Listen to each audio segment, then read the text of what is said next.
Allô, bienvenue encore une fois sur Bonding Beyond Word. On se retrouve une nouvelle fois pour une nouvelle vidéo, toujours accompagnée de Mafé. Aujourd'hui, dis-moi Mafé, on parle de quoi? Aujourd'hui, on parle de gestion du temps. La gestion du temps, ok. Il faut que je m'arrange, ça c'est rough là, ok. Allons-y, je t'écoute. Comment tu pourrais nous expliquer la gestion du temps? La gestion du temps, c'est être efficace dans son temps. Être efficace dans la manière dont on gère son temps. Dans la manière dont on dirige son temps, on attribue ses tâches et on accomplit un certain nombre de tâches ou bien un but précis dans le fond. Je dois l'admettre, je ne suis pas le meilleur en gestion du temps, mais je vais essayer de partager un peu ce que je connais et j'espère qu'il y aura pas mal de commentaires ici pour pouvoir améliorer tout le monde dans comment on gère notre temps, comment on bouge le temps et comment on s'assure d'être maximum productif dans la vie. Ok. Selon toi, c'est quoi les étapes pour avoir une bonne gestion du temps, pour avoir une gestion du temps efficace? L'organisation et la répartition des tâches. Comment je vois ça? Il y a un livre, deux livres même, dont l'un de Robert Kiyosaki que j'ai lu, par rapport aux quadrants. Les quadrants, c'était plus pour le secteur financier, mais ça marche bien avec la gestion du temps. Il y a un autre livre également que j'ai lu sur la gestion du temps. Je ne me rappelle plus du titre, mais dès que je m'en rappelle, je vais le mettre dans les commentaires ou dans la description.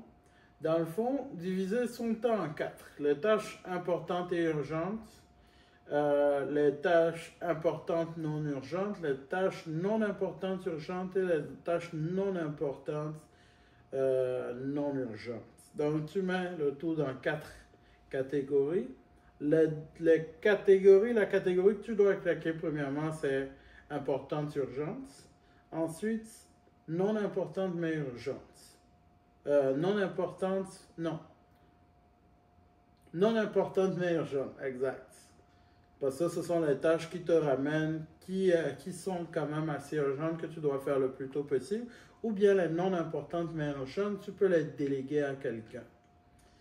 Et la deuxième sphère qui est importante mais non urgente, c'est une sphère que tu dois regarder également parce que tu ne veux pas qu'elle se retrouve dans les classes urgentes.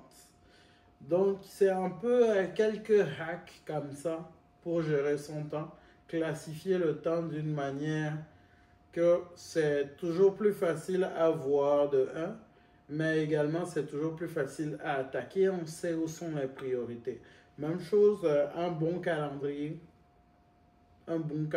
surtout qu'on suit, est quand même intéressant dans la gestion du temps parce qu'avec un calendrier, on sait exactement qu'est-ce qu'on va faire. Et ce que je recommande souvent, c'est que j'essaie d'implémenter moi-même, c'est d'avoir un petit agenda. L'agenda en question, on le prépare la veille ou bien un temps à l'avance. Et bien sûr, plus on va dans un round plus haut en termes d'affaires, de gestion d'entreprise, etc., on a une secrétaire qui fait ça. Mais le calendrier ou l'agenda en lui-même, c'est pour définir quelles sont les tâches que je dois accomplir le lendemain. Donc, disons que je travaille pour une entreprise ou disons que je travaille pour moi-même. Voici le set de tâches que je dois accomplir de manière journalière pour s'assurer que mon business fonctionne. Donc, je dois faire ça et ça. À la fin de la journée, si j'ai accompli toutes ces tâches-là d'une bonne manière, sans rush, etc., et d'une manière qui fait du sens, ben, j'ai accompli ma productivité. J'ai travaillé sur ma productivité, j'ai été productif. Mais si je n'ai pas de barème sur lequel noter ma productivité, c'est comme si je travaille dans le vent. C'est comme si je fais ça, et puis bon, on verra. Mais c'est une question de discipline. Il faut avoir une certaine discipline dans le travail, une certaine discipline dans ce qu'on fait pour avoir des résultats. Même chose quand on parle de vidéos YouTube par exemple, ou bien de podcasts, etc.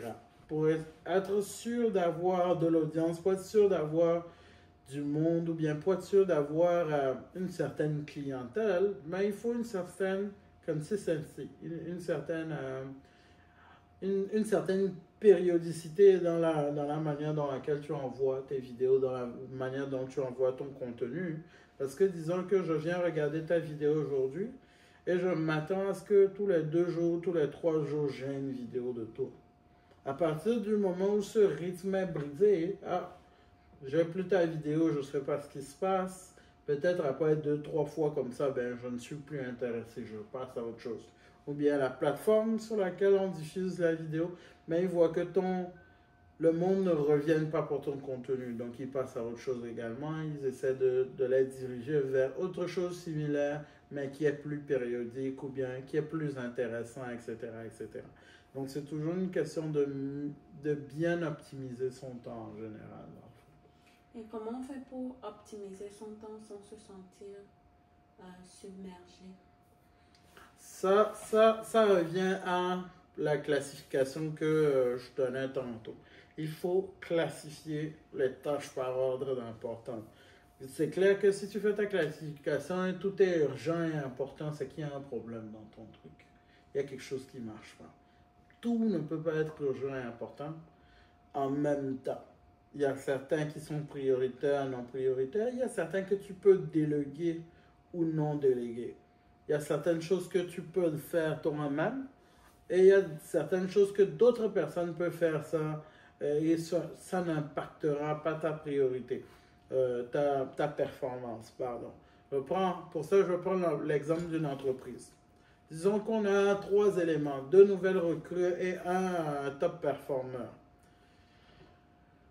Pour les suivis de base, donc les suivis de routine, voir si tout va bien avec un client, on ne va pas demander au top performer de faire des suivis de routine. Lui, on a besoin de lui pour qu'il aille chercher les clients. On a besoin de lui pour qu'il vende la business. On a besoin de lui là où ça matter.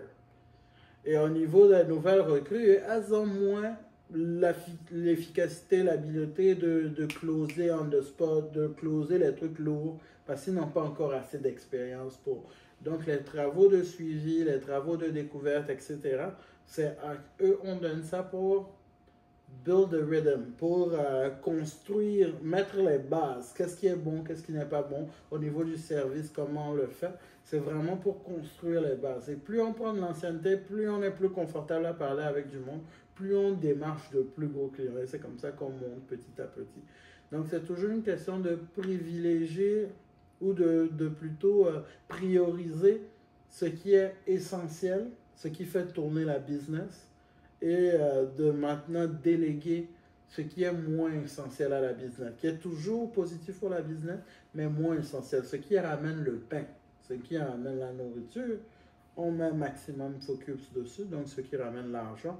Et ce qui est là pour maintenir la base, maintenir la clientèle, garder une certaine solidité dans la structure, on le met dans non urgent, mais quand même très important à gérer dans le fond. Et pour s'assurer de bien gérer son temps, d'avoir une bonne gestion du temps et d'être productif, normalement, on doit se lever à quelle heure, par exemple, pour s'assurer de vraiment planifier tout et s'assurer, genre qu'à la fin de la journée, tu te dises, je suis vraiment satisfaite de comment j'ai géré les choses aujourd'hui, de comment j'ai géré mon temps. Je suis vraiment satisfaite de ma journée. En général, il y a du monde qui disent qu'ils sont plus productifs dans la journée, d'autres qui sont plus productifs dans la soirée, etc., etc., etc.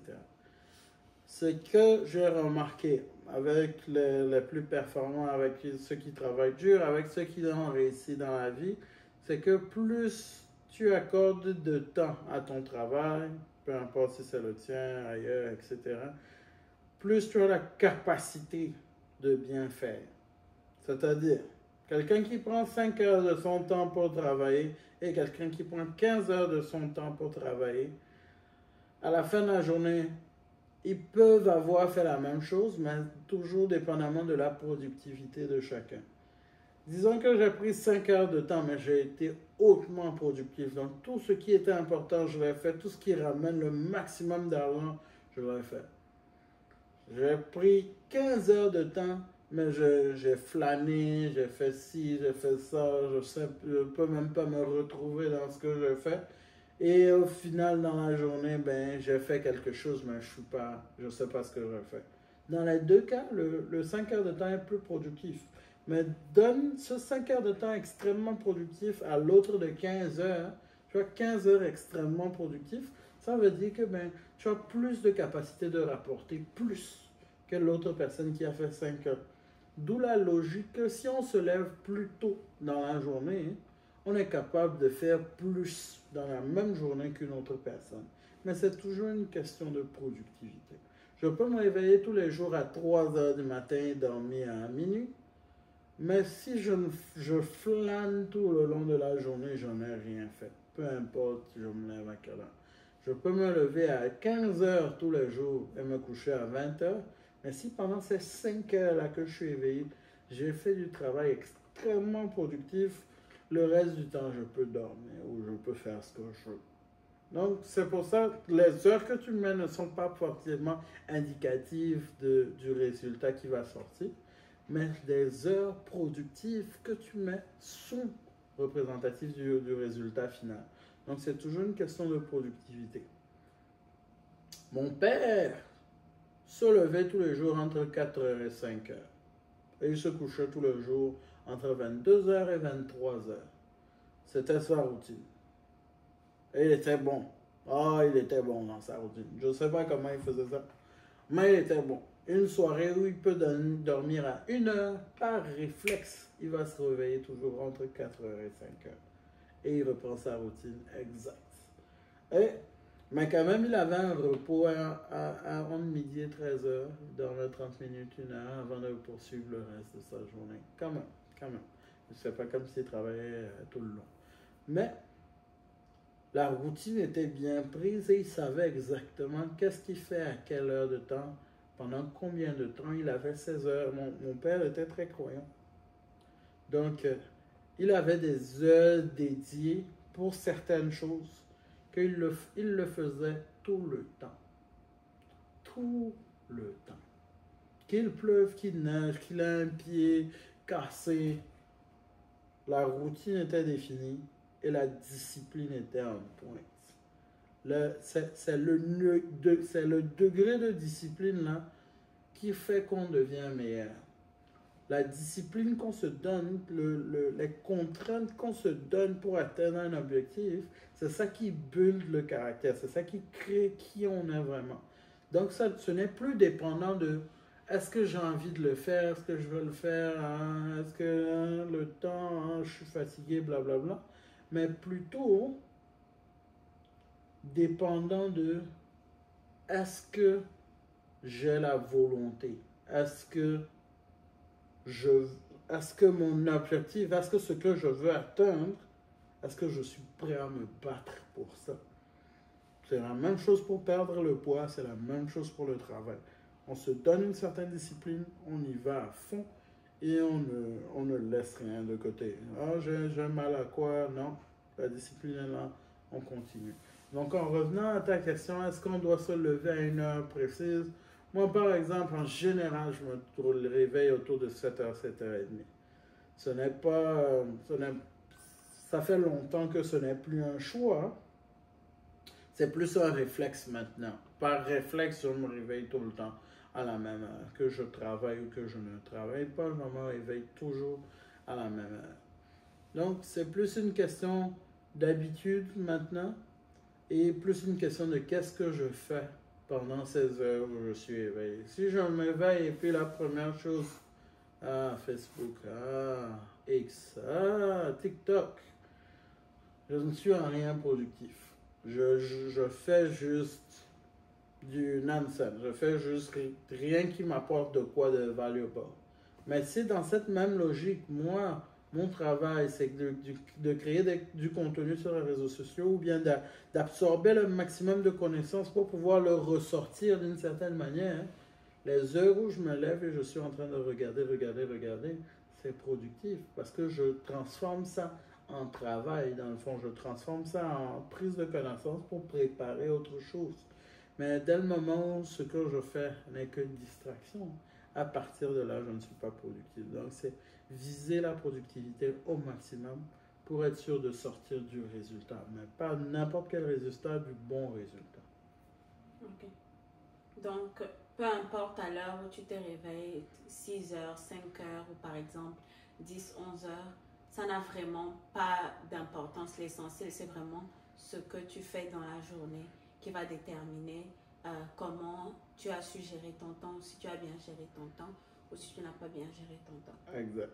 L'heure à laquelle, l'heure est irrelevant, l'heure n'a aucune une fonction particulière, c'est toujours comment tu gères ton temps.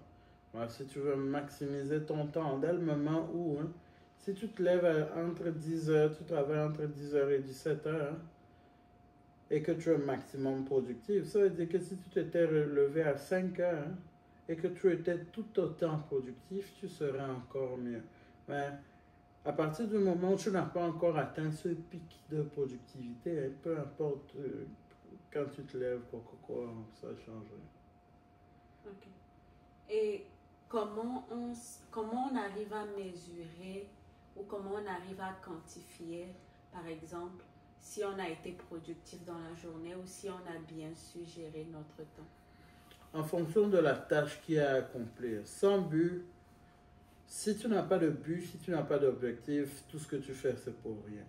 Dès que tu as un but, un objectif, donc une guidelines, tu sais où est-ce que tu veux te rendre. Donc maintenant, tu réduis ça au point de départ. Tu calcules tu prends la finalité, tu la calcules, tu la réduis au point de départ. Comme la dernière vidéo, je ne me rappelle pas le titre de la vidéo, mais c'est une de nos vidéos quand même assez récente, pour faire le million. Pour faire le million, tu le divises à l'heure précise. Quand tu sais combien tu dois faire par heure, de mémoire, je pense que c'était 125 $ par heure ou un truc comme ça. Hein. Quand tu sais exactement combien tu dois faire par heure, chaque heure tu dois atteindre ça pour atteindre ton objectif. Les jours où tu ne l'as pas atteint, tu es off pace, tu es off track. Les jours où tu l'as atteint et dépassé, tu es on track. Il y a juste deux notions. C'est 0-1, c'est binaire. C'est on track ou off track. Soit tu es sur pace, soit tu n'es pas sur pace. Même si tu fais plus que pace, on s'en fout complètement. Tu es sur pace.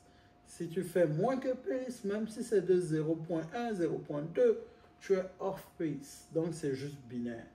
C'est soit tu le fais, soit tu ne le fais pas. Quand tu le fais, parfait, j'ai atteint l'objectif de la journée, c'est fini. Quand tu ne l'as pas fait, je n'ai pas atteint l'objectif de la journée. C'est là que tu te sens mal. Et tu as raison de te sentir mal. Parce que tu n'as pas accompli ce que tu as dit que tu allais le faire. Et c'est quoi la raison? Est-ce que c'est parce que tu as dormi un peu plus? Est-ce que c'est parce que tu as regardé une télé-nouvelle oh, 12 Clarita, ou je sais pas quoi, là? Ou est-ce que c'est parce que tu as essayé au maximum de tes capacités, mais tu n'as pas pu? Si c'est vraiment hors de ton contrôle, tu as une certaine paix du cœur, parce que j'ai fait tout ce qui était dans mon pouvoir, mais je n'ai pas réussi. Tu as une certaine paix du cœur. Mais dès le moment où tu as un doute, ah, j'aurais pu faire plus, c'est là que ça va commencer à te manger le cœur. C'est là que tu sais que tu n'as pas été productif. Et c'est toi le seul juge. C'est toi le seul juge de ta productivité. Donc, si tu le fais, si tu le fais pas, c'est pas mal toi qui es dedans. D'où la notion de discipline. Ok. Ben, je pense que moi, je n'ai plus d'autres questions pour toi. Quand même un très très beau sujet. Je m'attendais pas à parler autant, mais des fois ça vient.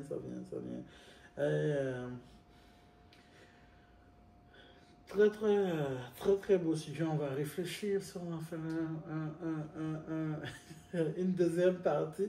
On commence à me lancer les yeux ici. Mais on va voir si on fait une deuxième partie.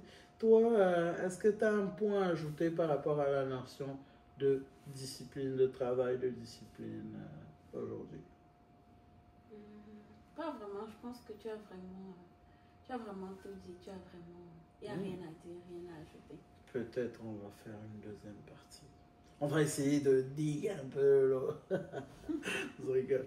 C'était tout pour aujourd'hui. Bonding Beyond Words. Très très beau débat. N'hésitez pas à mettre dans les commentaires vos impressions sur la gestion du temps. Dites-nous, partagez-nous. Ça, c'est très